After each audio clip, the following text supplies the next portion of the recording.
who can overrule it and fulfill his purposes in spite of it, and in fact use it for where he's taking you. You've seen the movie. I'm sure 90% of you have. The old movie Forrest Gump.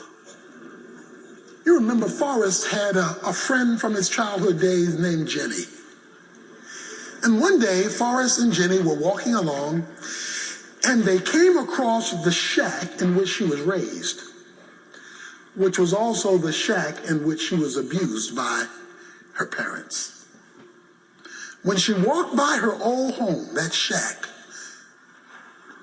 she looked at it, she reached down, she picked up a rock and threw it at the shack. Then she reached down, she picked up another rock and threw it through the window of the shack. And then she reached down and she picked up another rock as she remembered the pain of the past. And after she had thrown as many stones or rocks as her energy would allow, she collapsed. And that's when Forrest looked at her and said, "Jenny, sometimes there just aren't enough rocks.